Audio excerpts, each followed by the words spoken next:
The following program contains graphic material, including offensive language. Viewer discretion is advised. Are you ready?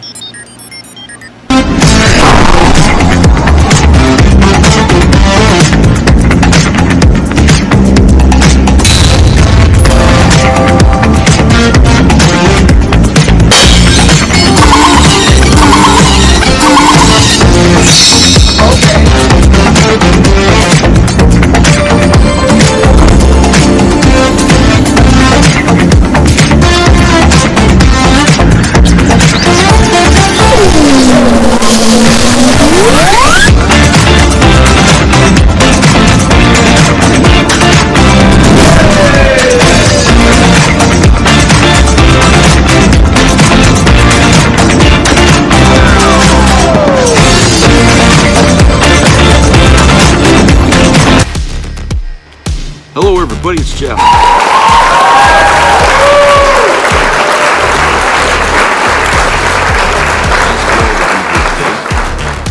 It's quite a day for politics here, even though nothing's really changing. Okay, the vote continues here for who's going to be the Speaker of the House, and the last time it took such a long time was over 100 years ago. It was it took 2 months, I guess, to figure out who was going to be speaker then, and it looks like the Republicans are going to play that game here. If this is a plan or a ploy to try to slow down government in an attempt to damage it in some way, it's working. It seems like the people they're choosing here are not people who are really popular within their own constituency. You know what I'm saying? It's like, well, why don't you pick somebody you all can agree on?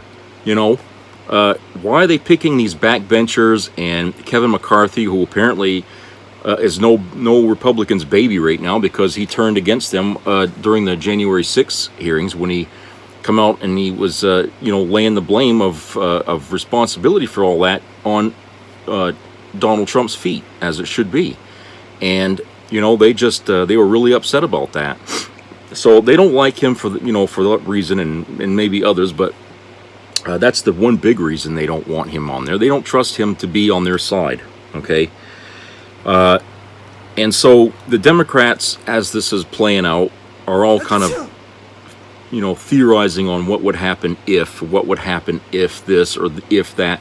They're all playing these games here basically on, how can this be turned to our advantage here, okay? The bottom line is there is no advantage here for the Democrats. They're deluding themselves thinking that this is something that we should be, laughing and giggling over, okay? The thing of it is that no matter who they end up picking, okay, no matter who they end up getting, it's not going to be for seeing this country do any better. They're going to play the same game they've been playing since Joe Biden became president, and that's to trip him up at every opportunity, okay? Given the power now that they have of being the majority in the House, they're going to use that institution in order to make things worse for Biden, okay? It doesn't matter who the hell the Republican is, okay? But there's some people on the left who are of the mind that there is one person that Democrats could trust to or at least we could trust enough, the Democrats could trust enough to be able to work with, okay? And first of all, the only way this person could get in there is if she is nominated outside, outside the congressional members, okay? So, a person doesn't have to be a member of the House in order to be Speaker, okay? They can choose anybody they want. If they can't find somebody in their own party, they can choose outside. They could get anybody from Donald Duck to me or anybody else, okay, to be Speaker if they so choose, okay? And Democrats are hoping, or some are, I'm not going to say all of them, okay, because there's a lot of them that are totally against this, okay? But there are some out there who think that having Liz Cheney as Speaker of the House would be the best thing to happen for Democrats, okay? First of all, because she served on the January 6th committee to, basically give us all the information that the committee had found on Trump, on his responsibility on January 6th, and that she was taking a stand against Trump, okay, does not erase the fact that for 4 years while he was president, her lips were glued to his butt the whole friggin' time, okay? She's all against choice, against abortion, okay? She doesn't have any liberal leanings as far as any of us can tell. What makes anyone think in the Democrat Party that, she's the one we can go to reason things out with, okay? Just because she turned against Trump in the end doesn't necessarily mean that she's going to be prone to siding with Democrats on anything, okay? I still, to this day, think that she served on the January 6th committee for her own personal gain, okay? She's there for herself, not for the reasons she said, okay? And I think because she knew that, people didn't like her because of the stand that she was taking, all along about, she was basically just as much of a damn Trumplican as you could get, okay? And was all for basically undoing years and years of precedent in this country that, we spent so much time fighting for. We just couldn't afford to have her there, okay?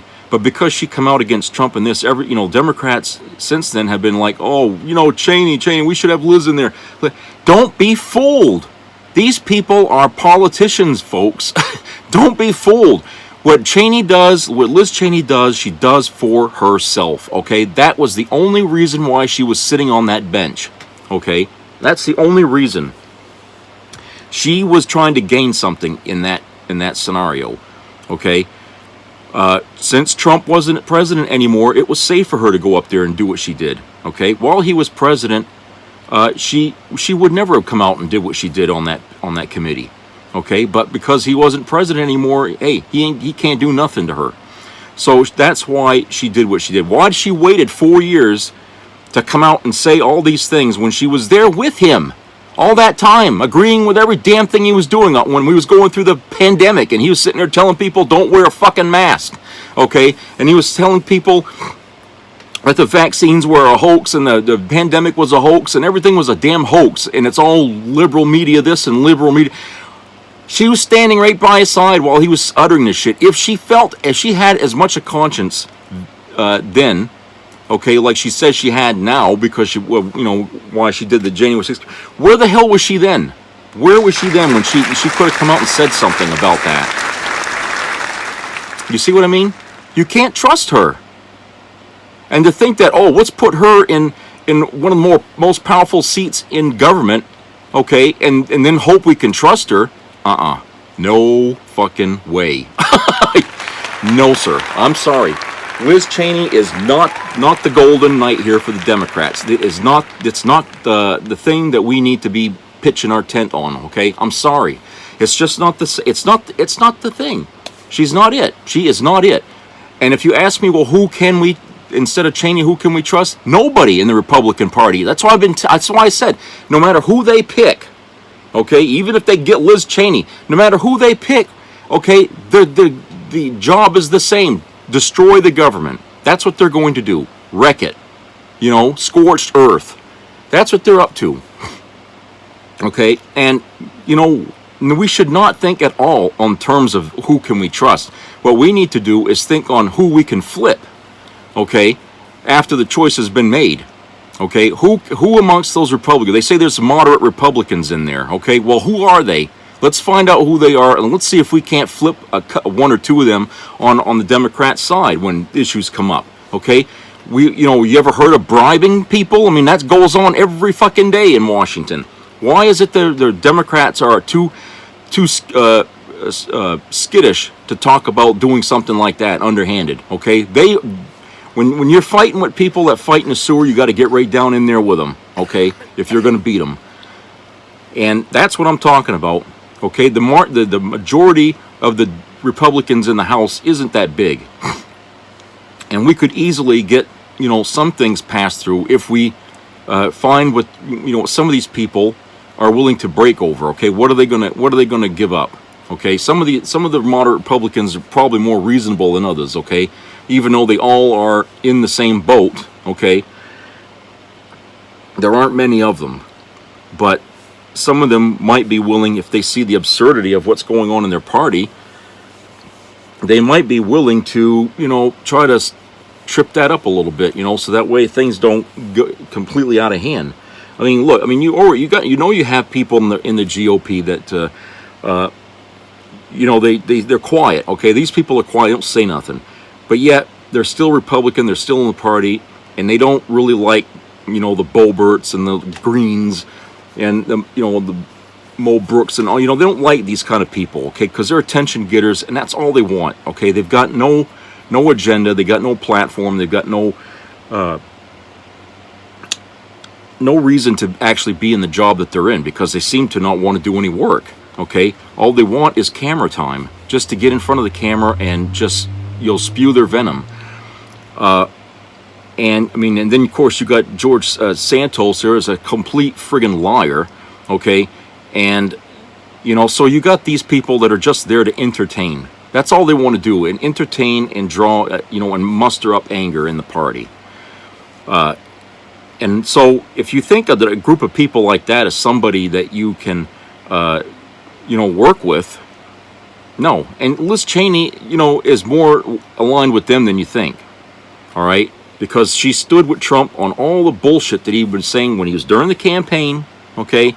And then when he became president, and she went through the whole friggin' shebang of January 6th, and it was only after he had lost the election did she finally come out and say what she said about him. Okay, only then. Until in the meantime, he could have started World War III as president in that 4 years, and she still would have said nothing. Okay, I'm sorry, but I can't trust somebody like that. And we know that there were some Republicans who, during that mess, were trying to get their message out to stop Trump, from what he was doing. Okay, even people at Fox News were trying to get a hold of Trump and tell him he's got to stop this friggin' riot. Okay, and he just wouldn't do it. Okay, he was sitting there in his damn office, watching it all on TV, and he didn't care. Did Liz Cheney call him and ask him to do anything about that? No. Okay, where was her voice in all this shit? So, like I'm saying, the Democrats are deluding themselves into thinking that, having her as speaker is a good thing. Okay, only in a dark dimension would that even be true. Not here, not now, not like this. Okay, that's the wrong way to get somebody in that fucking position for the wrong person. Okay, that's not right. The person that the Republicans pick should be a member of the fucking House, as far as I'm concerned, because they can't get anybody that they choose outside that's going to be a better choice. Okay, in the worst possible scenario, they would probably, they could choose Donald Trump to come back as Speaker of the House. Okay, and that would be stupid for anybody to allow that to happen. But does he get 218 votes? A lot of people say he can't. The thing is that Democrats should not be led by the nose here. That we should applaud if a Liz Cheney gets seated in that position. Okay, the Republicans don't like her for what she did on the hearing. Okay, so that's probably not going to happen anyway. Okay, and it's probably going to end up being that McCarthy's probably going to end up being the speaker, because he seems so stubborn. He's not giving up. He's not going to quit. He said as much in interviews that he's just going to keep this playing out as many times as it takes until they come around and vote him in there. Okay, but he's not going to be liked, and he'll only be there for 2 years, because then when the next election comes around, they'll get rid of him. So that's the way it stands. So Republicans in that party, okay, the people, the members of that people in that party, the ones that are the extreme, don't need to have somebody sitting on their side in any position of power. These people do just fine on their own by screwing everything up. Okay, who do you think plotted all that shit during the riot January 6th? Okay, it was people in the back seats, the corners, that put that all together. It wasn't folks on the upper echelons, okay, just Trump, okay, just Trump. Everybody else was like, radio show people, QAnon, it was these friggin' fly-by-night groups here that, that have a handful of members. They're the ones that pieced that all together, okay, and took their imaginary orders from Trump as they heard him talk on television. Okay, these people are the ones that are the danger. None of these people are in positions of political power, so they don't need to have to worry about who the hell the speaker is going to be. If their goal is to destroy the country from within, they can do all that on their own. Okay, they really can. It doesn't matter how high up the friggin' ladder they want to go with this. And frankly, I still say that it's a no-win situation for Democrats. We should stay the fuck out of it and let these Republicans do what they do. And hopefully, they make the worst choice possible and hang themselves with it. Because if we meddle in that mess, okay, we're going to get sucked into something there that, we're going to regret later on that we did get mixed up in. So we need to just stand back and watch the circus, okay, no matter what. And then people say, well, if we do that, then we won't have a functioning government. Well, we're not going to have a functioning government anyway, no matter what happens, okay? There's no way we're ever going to have a functioning Congress, okay? So you can forget that ever happening in the next 2 years. The next 2 years is just going to be bullshit, bullshit, bullshit, pause, bullshit, bullshit, bullshit, pause. That's all you're going to get. You think that's a functioning government? No, it's not a functioning government. So let's forget about that, okay? We lost that. If we were so concerned about a functioning government, we would have kept the House as well as the Senate, okay? So we're not going to get that. So forget it. That argument doesn't hold water. Nobody you think is going to work for us is going to work for us, or for the government for that matter. So anyway, another issue here.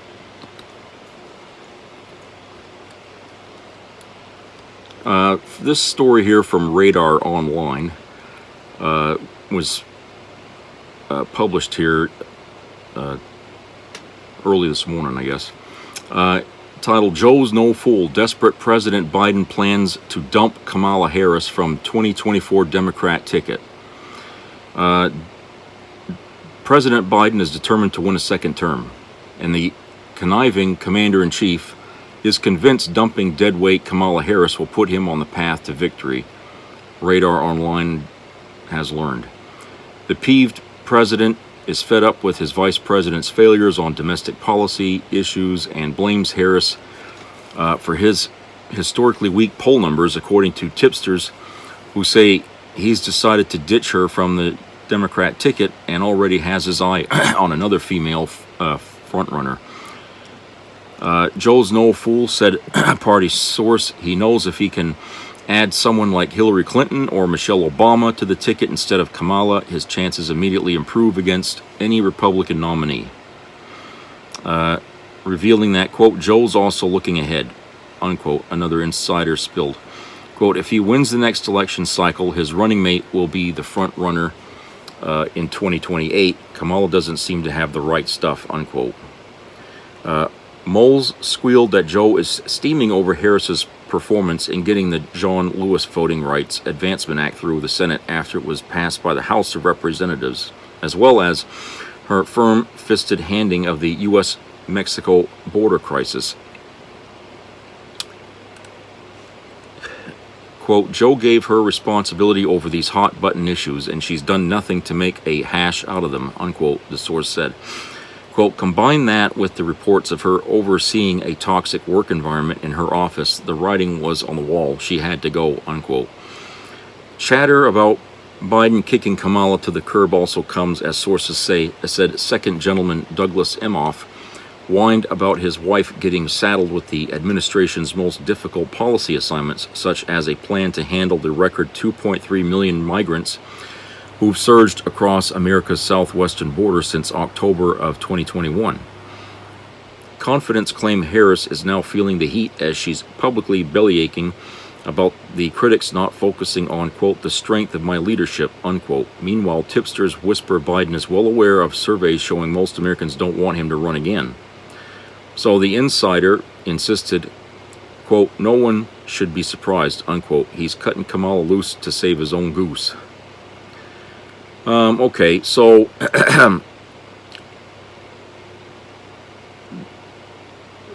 okay, first off, the thing of it is that yes, Kamala Harris is not really, in the limelight much as far as the news is concerned. Okay, you don't really hear much about what she's doing. Okay, but isn't that what a vice president, typically is just someone in the background? Okay, I mean, I feel like, her job really is just, to be there, really to inform the president, okay, when things aren't going his way, and why that is, okay. Yeah, she can do, things on the floor and stuff like that, of the, the House or the Senate or whatever, and she's been there for that, okay. But she's, to say that he's bogged her down with things like the border crisis, which, in my opinion, ain't even a crisis. Okay, it's just more of the same. That border crisis is something the Republicans love to keep in the newspaper, because whenever the Republicans have been asked to do something to change the problems in the border in a bill or something, they all voted against it. Okay, every single time they all stood together and voted against it. Okay, so I don't think it is a crisis. I think it's a manufactured crisis. I think I'm not going to call it a hoax, but I think it's as close to one as you can get in order to keep Republicans' names viable for Republican voters. Okay, as long as they think that the Republicans intend on doing something with that, they'll keep voting Republican. But sending her, having her do anything about that, I mean, how much do you think she can accomplish with that down there? Where does her power begin and end when it comes to that? So I think that with Kamala Harris, I'm not going to say she's done a terrible job, but I can't really point my finger, at too many things that I could say, that she had done, herself, to help Biden out, and who knows? I mean, behind the scenes, we don't really know, do we? I mean, we don't really know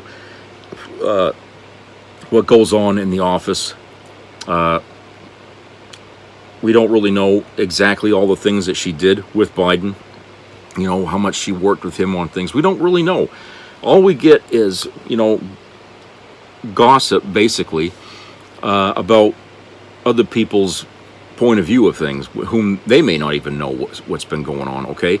We can't really put all our eggs in a basket here with this, even with this story I just read to you, okay? It just, it's just a big question mark. And if Biden is thinking about looking for somebody to run with the next time around, maybe that's probably what Kamala wants. Maybe she's not really interested in that job anymore. Maybe it wasn't as good as she hoped it would be when she won that position. And, it could be that instead of, Biden wants to get rid of her, okay? Because, you don't really hear much from the Democrats about any strife between the two of them, okay? If there was any, I'm sure the Republicans would have a lot more to say about it than they do. Right now, all they want to do is go after Hunter Biden's laptop, okay, for the next 2 years. And that's all they're going to do while they control the House, okay? But you don't see them saying anything about, let's go after Kamala Harris, or, we need to get rid of her, okay? You don't hear anything about that. So, how much strife could there possibly be between the two of them? Now, Democrats really should be looking to the future, okay, as far as the presidency goes, because who are they going to pick? I mean, certainly I don't think Hillary Clinton's is a smart thing to do, to put in Harris's position. She just draws way too much attention to herself, and everybody would consider that to be a power struggle with the two of them instead of one working with the other, okay? I don't think that would be a good idea. It wouldn't look right as far as, who the leader is of. People say, Joe isn't running the country, it's her. That's the way the Republicans will go with that, okay? So, then all they'll talk about is Hillary Clinton. Okay? So, like I said, it's not a good idea, I think. But what they ought to be doing is looking, I could see, well,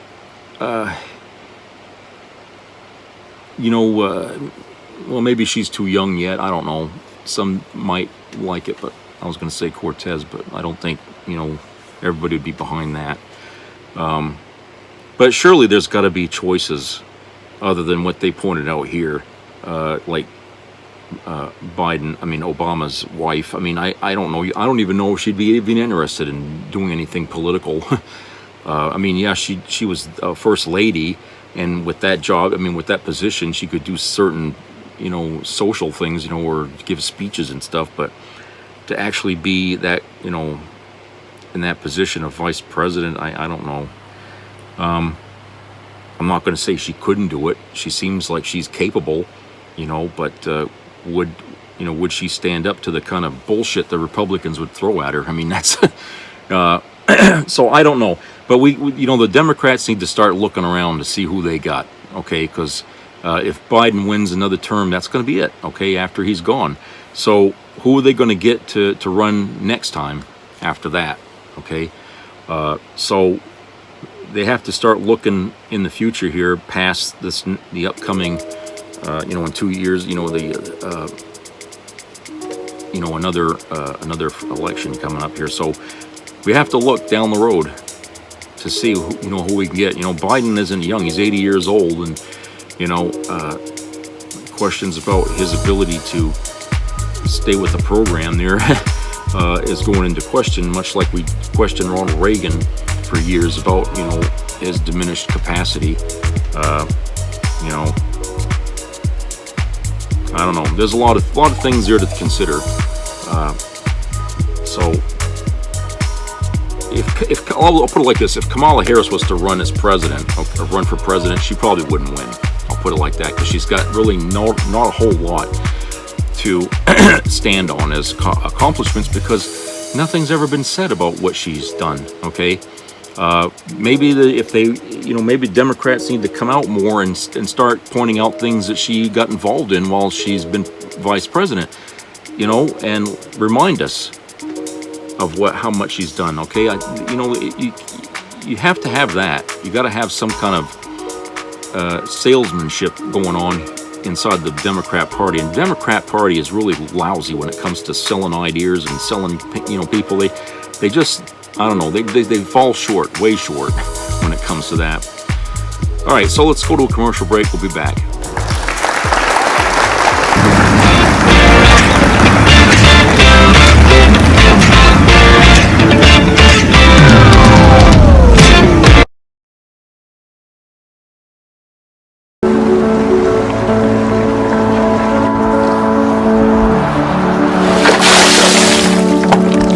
This is me. This is me.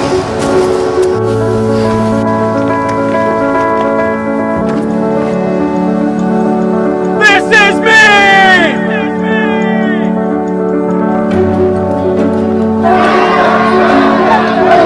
This is me.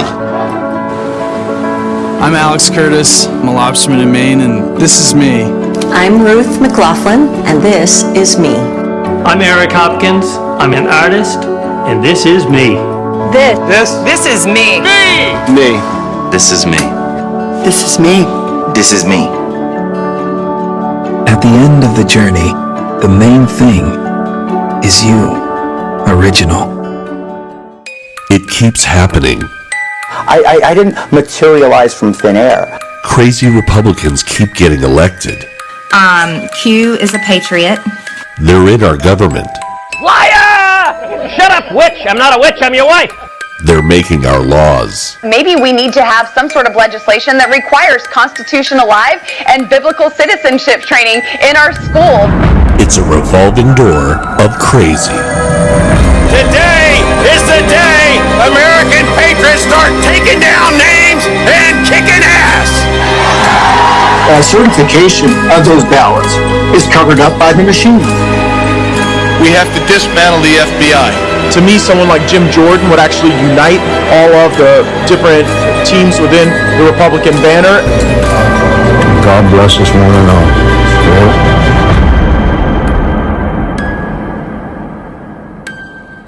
Follow Don Winslow.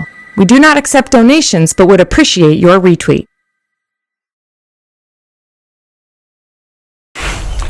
Glenn?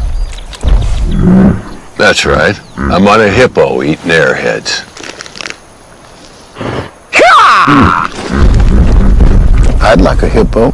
Airheads have more fun. やっぱりこれだな。ちょっと待ったー！カップヌードルよりカレー飯。こっちもお湯を注ぐだけ。5分待ったら出来上がり。混ぜると無駄にうまくなる。すすらなくていいから食べさせやすい。おいしい。麺と飯どっちが好き？ほらほら、とにかくファーストバイト。何この感覚。私が間違ってました。麺より飯、カレー飯。Sometimes I wonder how the world goes by. I believe I can do special things. I have a Fanta, I have a lemon, I have a C. Fanta Lemon Plus C. レモン80個分のビタミン C 飲んだらたちまちパワーピコファンタ I have a Fanta, I have a lemon, I have a C. Fanta Lemon Plus C. Fanta Lemon Plus C.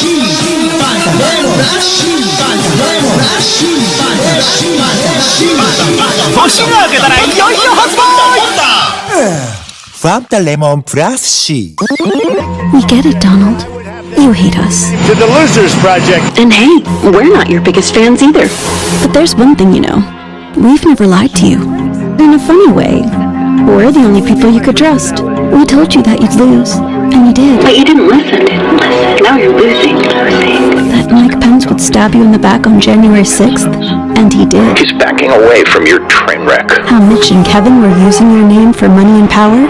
And they are. Mitch McConnell's Washington consultants are making big money using your name. And we told you Ron DeSantis was coming for you. He's making it his Republican Party. And now he thinks he's bigger than you. You've probably heard this before, but it was smaller than we expected. Now we're telling you the truth again. And there's no one you can trust. No one. They're turning on you. All of them. We tell you we're sad for you. But like we said before, we always tell you the truth.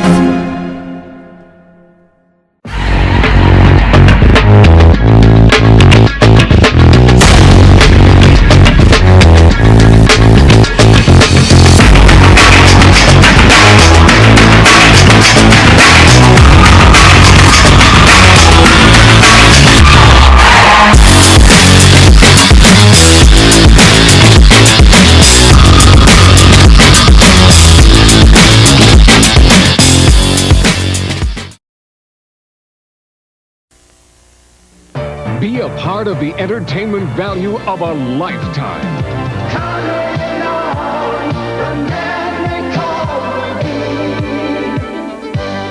I loved it. It was the best performance I've seen in a lifetime. I loved the show. I liked it very much. He's a very entertaining man. It's well worth the money. Now appearing in Charlottetown, coming to Halifax November 6th to the 18th, and St. John November 20th through the 26th.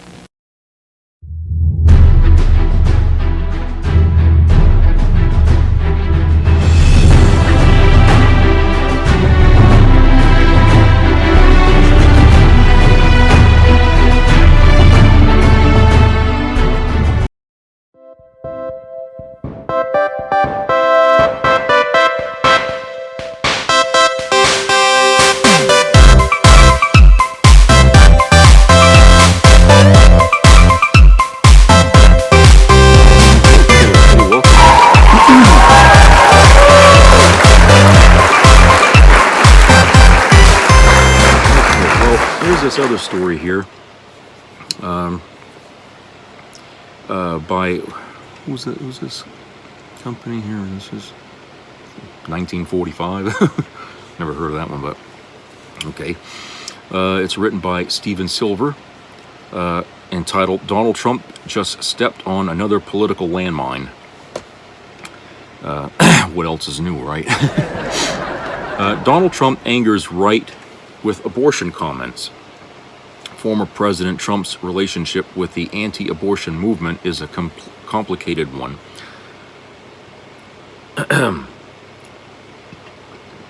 On the one hand, Donald Trump gave no indication in his entire life up until he began running for president in 2015 that he had any particularly strong feelings against abortion. He even declared, "I'm very pro-choice," when he first flirted with running for president in 1999.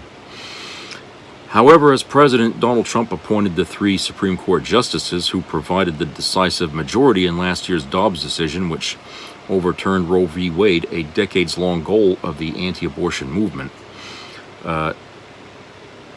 He also became the first sitting president to address the March for Life in the summer of 2020. After Donald Trump left office and Roe was overturned, there was another political effect. There were strong indications that the end of Roe helped the Democrats a great deal in the midterm elections and was a big reason why the expected, quote, red wave, unquote, never materialized. Trump, in a recent post, said exactly that. In a post on his Truth Social account, Trump stated that, quote, "It wasn't my fault that the Republicans didn't live up to expectations in the midterms," unquote.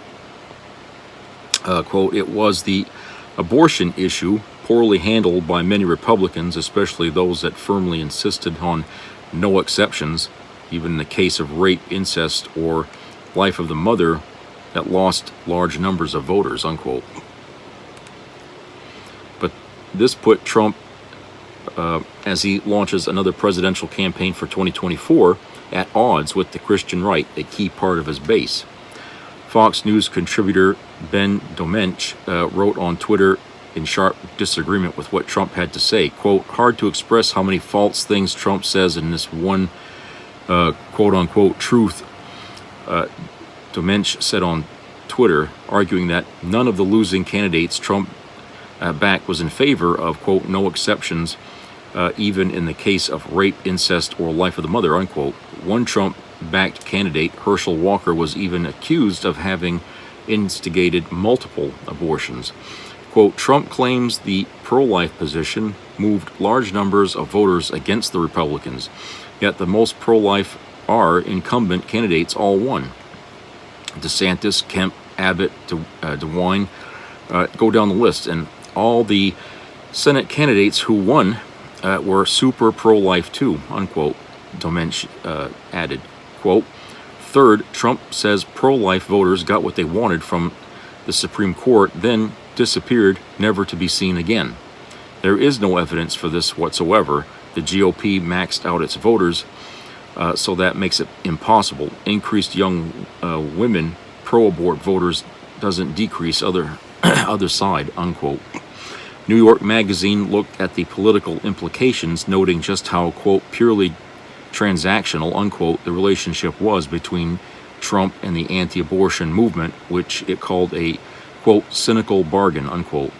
Quote, "Nobody in the former camp ever really thought of Trump, who was unambiguously pro-choice back in the day, as a true believer in either its cause or that cause's conservative religious underpinnings. And Trump always made and kept his promises to the anti-abortion movement as a sort of cash-on-the-barrel proposition, notably in 2016 when he broke all precedent by bluntly promising a Supreme Court that would overturn Roe v. Wade, at the very moment he needed to consolidate conservative support for his presidential campaign," unquote. The analysis added that Trump may very well find himself outflanked on the right by other candidates in the 2024 presidential primaries, especially if former Vice President Mike Pence ends up seeking the presidency. Pence on Twitter praised an anti-Trump statement by the anti-abortion group Susan B. Anthony Pro-Life America. Journalist Josh Barrow predicted that Republicans in general will have trouble with the abortion issue in 2024. Quote, "One notable thing about this statement is how clearly it shows Trump views pro-life voters as an quote-unquote other. Quote, the people who wanted Roe overturned quote unquote, got their wish and then disappeared. Doesn't he count himself as one of those people who wished for Roe to be overturned?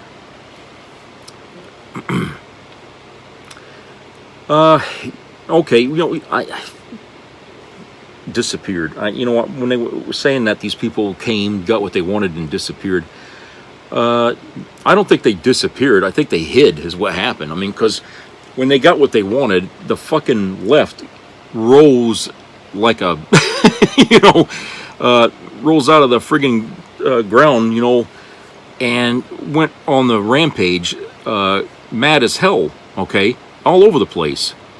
And as we know, the Republicans who were all pushing for this overturning of Roe v. Wade were the minority in this country who wanted it that way, okay?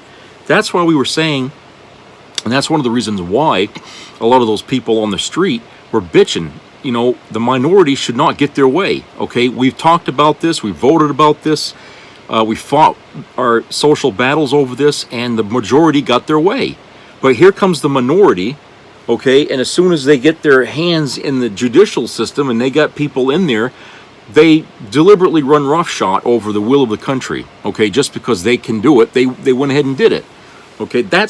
It was the injustice of what they did is what also angered people, okay? You didn't even really have to be on either side of the abortion issue. You could just be on the fact that, hey, these people ran roughshod over the democratic system, okay, and abused their power just to get their way over the will of the country, okay? You could have been out on the street arguing on that case.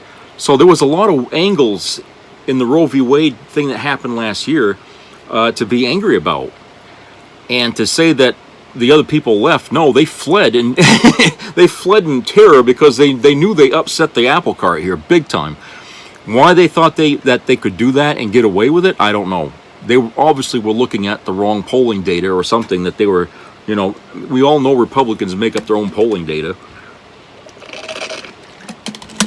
It only means they were believing their own lies, okay, and they thought they could get away with it. And the truth is that to undo what they did is going to take a long while. All right, it's always easier to ruin something than it is to build something back. And you know, like I said, we had all these years of living under that decision from Roe versus Wade, and it wasn't until, I mean, even Republicans at that time supported the Roe versus Wade decision back in the day. I mean, there were Republicans that did support it. You know, they were all about pro-choice. It only went the other way when they found out that there was a religious element there that they could tap into to get a lot of votes, okay? And then they decided it was better to be against abortion than it was to stay standing with it. And so the Republicans don't really have a principle here about this issue. You know, they're not, it's a facade is what it is, okay? It's a facade that's given them votes for many years. And so they maintain that position, even though many Republicans secretly are pro-choice, okay? That doesn't really matter to them, okay? It only matters to the religious aspect of the Republican Party, okay? And that's what they've been beholden to for a long time. And now that religious aspect has gotten intertwined with the teabagger thing, and now the Trumplicans, so it's gotten all twisted now. And now that they've given in to them for so many decades, they've created a monster here that's devouring the whole party. And what we're going to be left with is a non-functioning party that's really not in existence to better serve our country, but to see it torn down. All right, and as sad as that sounds, it only means that from now on, smart people are going to have to just vote one way all the time. Democrat. No matter who the Democrat candidate is, they're going to have to vote. Because you can't vote for a Republican. You're just pissing your vote away if you do that. Because if you do that, you're hurting yourself. You're hurting yourself is what you're doing if you vote Republican. Because they will take out rights from under your feet. Okay. And you saw how quick they overturned Roe versus Wade. It's going to happen just like that. One day you're going to go to bed, the next day you're going to get up and something's been taken from you. Okay, you're not even going to be aware of it. Okay, just like when they bailed out the banks. Okay, one night we went to bed, they were still debating it. The next day, the government came in and bailed out all the big banks in the country when we was having that financial problem. Okay, totally against what people wanted. The whole country was against, well, not the whole country, but the majority of America was against a bailout for the banks by government. But they went to the White House and they cried and bitched with Bush, and hey, the next morning they come out happy and got all their checks. And what'd they do with that? All that money? They was giving each other bonuses, for Christ's sake, at the banks. They had gotten so much money back. You see? But that's the way it's going to happen with Republicans. I mean, if you put these people in power, one day you're going to go to bed thinking you have something, and the next day it's going to be taken away from you. Do you really want to live like that? You know, you want to live under that kind? I mean, you people out there that are all against dictatorships. I can't see this being any other way. Okay, especially if you have a stand against certain things and they went behind your back and did it just the same. That's a dictatorship. I mean, what else can you call it? You know, when these people are not listening to the people that they represent, then they've gone their own way. That means they're not even with you anymore. The government is just separate from the country.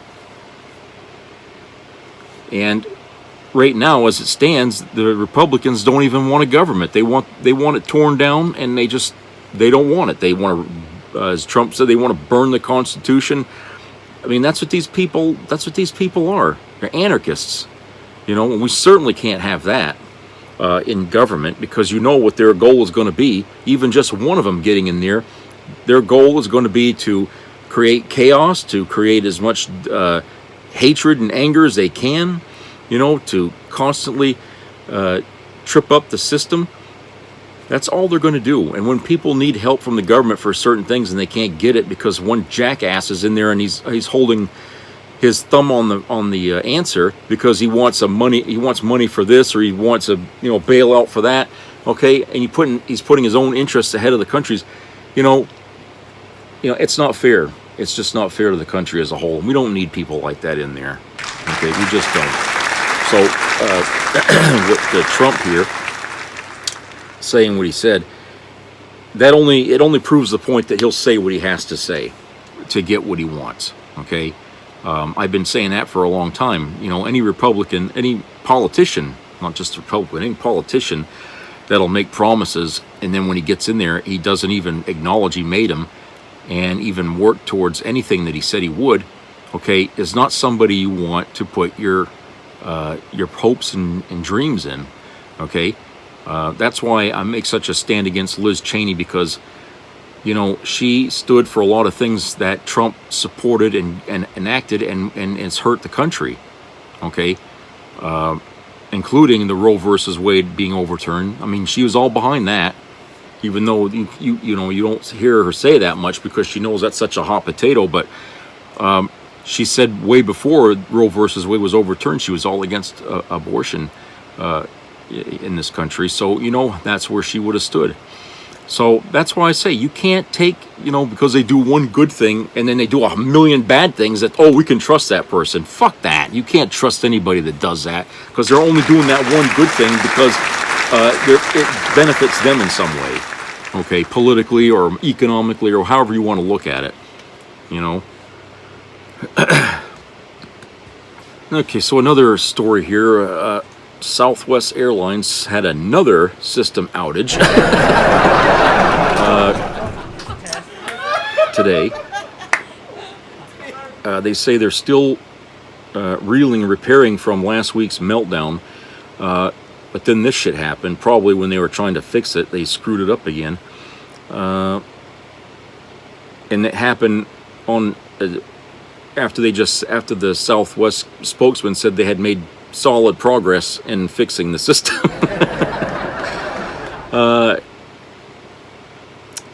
It grounded the flights and caused more passenger disruptions and all kinds of anger.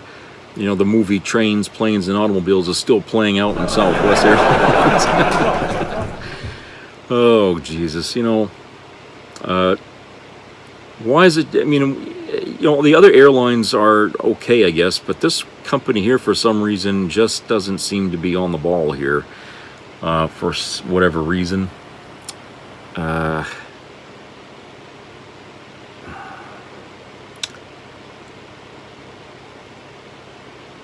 It just seems crazy that, you know, this company, a lot of people are just, you know, saying we're never going to fly them again. But the problem is that when push comes to shove, if they're the only thing playing to get them from point A to B, they'll take Southwest and fly them with them anyway. You know, people just can't be picky when it comes to booking an airline flight someplace. If Southwest has the cheaper rate, they're going to go with the cheaper rate, okay?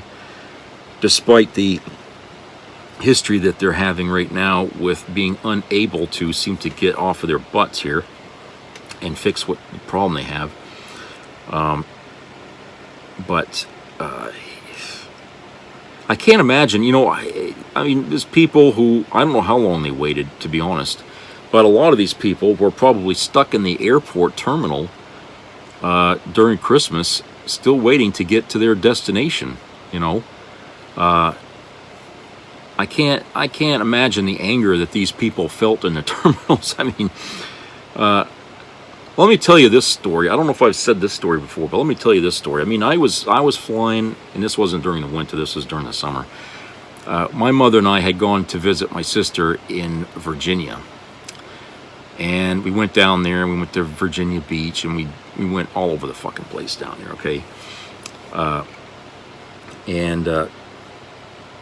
When we was coming back, we stopped at Boston, and I told my mother, said, you watch and see, something's going to happen here, because I said every time we fly into Boston, or at least for me, every time, you know, I've flown into Boston, there's always been a problem. Sure enough, a problem.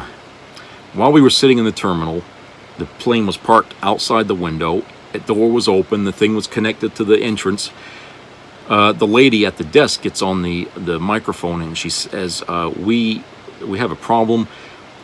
We need to have 2 passengers to give up their seats for 2 pilots who need to take this plane into Bangor. Now, everybody at that terminal, that flight was going to Bangor, so everybody there was practically, you know, just about everybody was from Maine, okay? And it just got quiet. Okay, nobody moved, nobody said a thing. We waited about 30 minutes, still nobody was giving up a damn thing. Then the lady comes back on the microphone and she says, we're willing to offer a free room in the airport hotel, you know, so you can get the next flight tomorrow to get home. And then we'll cover your expenses. Nope. Nobody moved, okay? That plane was not leaving, okay? Let's put it like that. That plane was going to sit there on the tarmac until they got what they wanted. And so people in Maine are stubborn people. I don't know if you ever dealt with anybody from Maine, but people in Maine, they are stubborn because they're crazy. They don't understand what their stubbornness will do. That's why they make such good Republicans up here, because the people in this state, a lot of them are Republican, and a lot of them are like somebody I know, okay? And they will be stubborn to a fault. Even if it hurts them, they don't care. Well, this stayed on, and you could see people were sitting there with their arms folded like this, like I'm entrenched here in my position, and I ain't budging one fucking inch. I'm getting home one way or another, you know what I'm saying? And my mother was sitting there, and she looked at me, and she goes, well, don't you volunteer? I said, I ain't volunteering. She was getting nervous. She thought, you know, because of my giving nature, that I was going to give up my seat, and then she would have to give up hers. No, my mother was just as firm and stubborn to go home as everybody else there. So I wasn't going to just, you know, stay and you know, and leave her on the flight. You know, I was like, well, fuck it. So I was sitting there with her, and finally, something got worked out, and the 2 pilots grabbed their luggage and they went into the plane. Okay, and we were there for a good 2 hours, at least 2 hours. I mean, the sun was going down. It was starting to get dark. And we got there about, I don't know, like 4 or 5, I guess, or something like that. It was around dinner time when we landed there. But I'll never forget that. And I'm thinking about these people here and how many of them, with their stubbornness, I mean, maybe not like Maine people, but as stubborn as they were about not being able to go someplace when they wanted to go someplace, I can only imagine the fighting and arguing with the people at the desk at, you know, that what was going on. You know, the ticket people and, you know, bitching like, I pay for this goddamn, you know what I'm saying? Their stubbornness drives their anger and it doesn't quit. It's relentless, okay? And I've seen that happen in a bus terminal. I've seen passengers go right up to a woman's face who works at the Greyhound station, and they would just chew her ass off right in like a drill instructor would, okay? And that lady would fight back just as hard. I mean, I've seen that, okay? I've seen it. It's scary in a way because you think it's coming to blows, and and people can really, really blow their top if they can't get somewhere as what they paid for, okay? If something happens and there's a delay, or, you know, a seat might have been taken, or, you know what I'm saying? Anything that happens where they can't move right off the bat, they get pissed. And some people can take it, but a lot of them won't.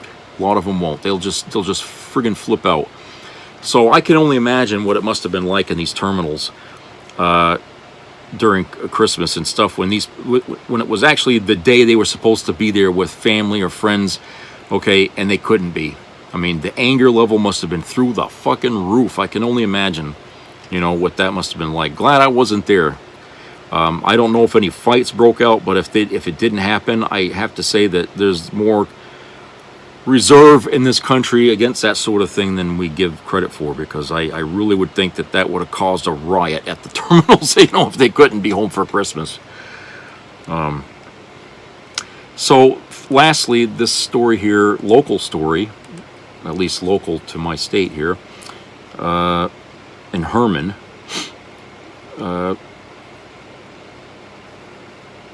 The parents are concerned over some 80 some odd books that they consider sexually explicit, and they want them banned, okay? And this is from CBS here. Herman, Maine. A group of parents in Herman will be asking the school committee at their meeting on Monday about more than 80 books they say contain sexually explicit material and can be found at libraries in the school system. Quote, after some research, we found some materials that we were concerned about, unquote, concerned parent Regina Leonard said. Quote, and we wanted to get some answers to understand, like, how they got there, who put them there, unquote. The group, quote, concerned Herman School District community members, unquote, want a rating system for age-appropriate content in the district. Quote, and we were asking them to start reviewing the process to look at it so that we all could be more informed specifically of what was going on. And so it just started this over a year-long battle because we just keep getting pushed back and aren't getting answers or solutions created. So that's how this all became a thing, and the group grows bigger every day, unquote. Regina Leonard is a parent and member of this group.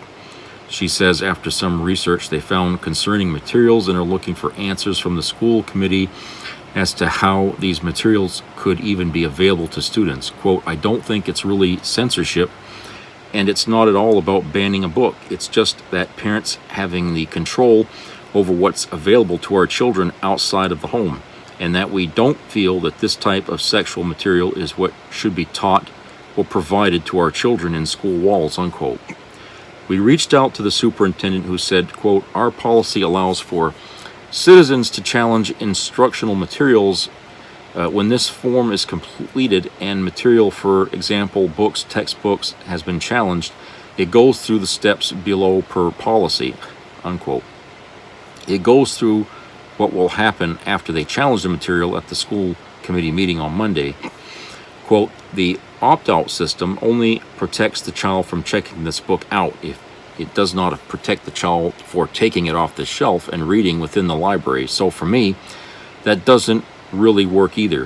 What we're asking for is a rating system for all the books per school, elementary, middle, and high school, because those ratings would be different as the kids got older. And if the books do not fall within the rating system, then they're not there. And if a parent chooses to provide that to their child, that's their right and their choice to do so, but not within the schools, unquote. Okay, so let's take this issue. I mean, this has been something that's come up in many times on the news about schools and books that are considered to be inappropriate. Okay.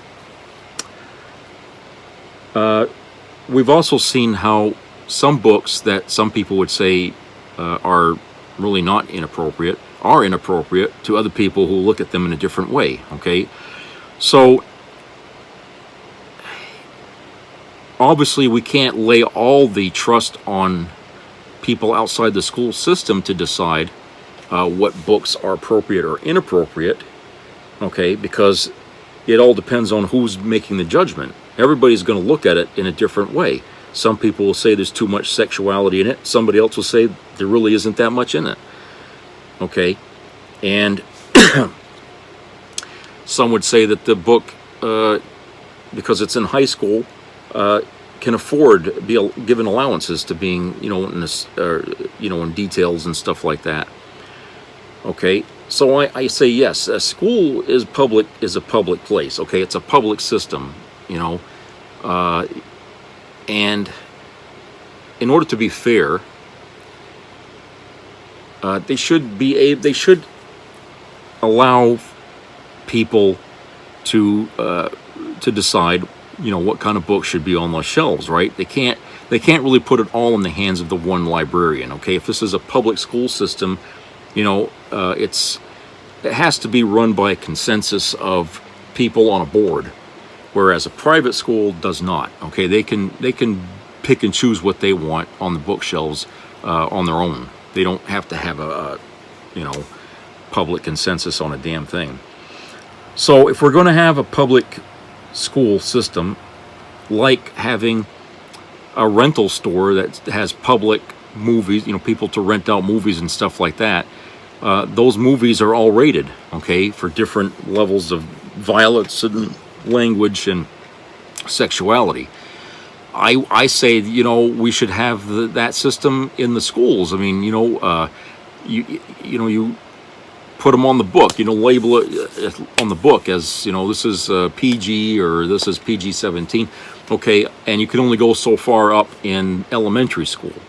When you go to junior high, the level can be up a little higher, and in high school, again, higher still. I think that would be the fair way to do it. Okay, and we shouldn't just say, well, we can't have that book in the school, period. Okay, we can't just say we can't ban it just to ban it. Okay, because these kids can go to a fucking bookstore and pick up the book on a shelf, like they said in here, and read it on their own if they want to. Okay, so you're not accomplishing anything if you're trying to keep your kid away from bad influence. Okay, all you're doing is you're making a mockery of the library system and the public perception of it.